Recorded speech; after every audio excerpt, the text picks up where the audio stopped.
नमस्कार मित्रांनो, स्वागत आहे तुम्हा सर्वांचं आज पुन्हा एक नवीन व्हिडिओमध्ये. तर मित्रांनो, ह्या विकेंडच्या वारला आपण बघितलं बिग बॉसच्या घरामध्ये पाहुणे आले होते. पहिले आले बिचुकले, मग आले अनिल थत्ते आणि त्यानंतर बिग बॉसची सगळ्यात फेमस बिग बॉसची चहेती, बिग बॉस जिच्याशिवाय होतच नाही, प्रत्येक सीझनमध्ये ती लागतेच, ती आपल्या सर्वांची लाडकी राखी सावंत. तर मित्रांनो, आत्ता आपण बोलणार आहोत जे दुसरं व्यक्तिमत्व आलं होतं ना, अनिल थत्ते यांच्याबद्दल. कारण अनिल थत्ते घरामध्ये गेल्यानंतर ना 1-2 पॉईंट मला पटले नाहीत. जे ते बोलले ना ते कुठेतरी खोटं वाटलं. त्यांनी घरामध्ये एंट्री केली.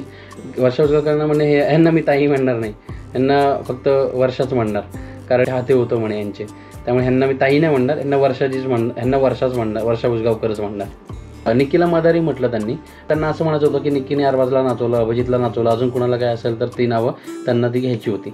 पण निक्कीला यामध्ये मी मानलं की निक्कीने ना या पॉईंटवर ऑब्जेक्शन घेतलं की त्यांना म्हणे तुम्ही असं कसं म्हणू शकता, अभिजितला तुम्ही त्यामध्ये ॲड करता, अभिजित माझ्या बोलण्यावरती नसलेलं नाही आहे. त्यावरती थत्तेंचं म्हणणं होतं की हे माझं मत आहे, त्यावर तो मी मानलं. तर निक्कीला मी ह्यावरती मानलं की ती तिच्या मित्रांना कधी डिफेंड करते आणि ह्यावरती ती म्हटली की हे तुम्ही असं बोलू नाही शकत, आणि तिने अभिजितलाही ते क्लिअर केलं नंतर. तर हा मुद्दा मला पटला निक्कीचा. त्यांनी सूरजचंही कौतुक केलं, छान असं कौतुक केलं, त्याला ॲप्रिशिएट केलं. आणि पॉईंट कुठले पटले नाही थत्तेंचे, जे वर्षाताईंच्या बाबतीत ते बोलत होते. वर्षाताईंवर लाईन मारते म्हातारं, अहो थत्ते, त्या वर्षाताईचं आमच्यासाठी आई असतील तर तुम्ही आजोबा आहात, वयाचं भान ठेवा. तुमचं काय आता 75 वर्ष वय आहे. कंट्रोल उदय कंट्रोल. त्यात बिग बॉसमध्येच म्हणे तर ते जे कानातले घालून आले ना कानामध्ये, तुमच्या डोळ्यातल्या डिझाईनचे कानातले छान दिसतात म्हणे. तर ते अजून वरती हरभऱ्याच्या झाडावरती.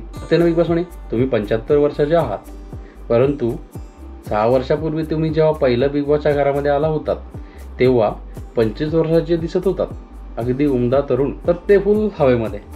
थत्तेंचं फक्त मला एक नाही पटलं, ते वर्षाताईनं म्हटले ना की तू आमच्या जवानीच्या काळात, आमच्या उमेदीच्या काळात आमची पिढी तुझ्या प्रेमाने वाढली, आमच्या तारुण्याचं चैतन्य तू होती. त्यानंतर अजून एक ते आधी सुरुवातीला म्हटले होते, जेव्हा मी लग्न केलं ना तेव्हा डिमांड होती बायकोचे डोळे तुझ्यासारखे असले पाहिजेत.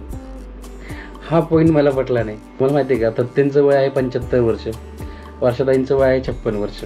दोघांच्या वयामध्ये फरक आहे, नाही म्हटलं तरी 56, 66, 55, 19 वर्षाचा. त्यानंतर थत्तेंचा जन्म झाला 1950ला, त्यांचं लग्न झालं 1973ला. त्यांच्या मुलाचं मी यूट्यूबवरती व्हिडिओ बघितला आहे, ज्यामध्ये त्यांची आत्ता 6 ऑक्टोबर 2023ला गेल्या वर्षी 50वी मॅरेज ॲनिव्हर्सरी सेलिब्रेट केली. तर त्यानुसार त्यांची जी लग्नाची तारीख होती ती येते 1973. तर थत्ते 1973ला जर तुमचं लग्न झालं आणि वर्षा उसगावकर ज्या आहेत यांचा जन्म जो आहे ना तो जन्मच झाला आहे 1968मध्ये. तुमचं जेव्हा लग्न झालं ना त्या वर्षा उसगावकर आहे ना 5 वर्षाचे होते, 5 वर्षाचे. किती ते खोटं बोलणं.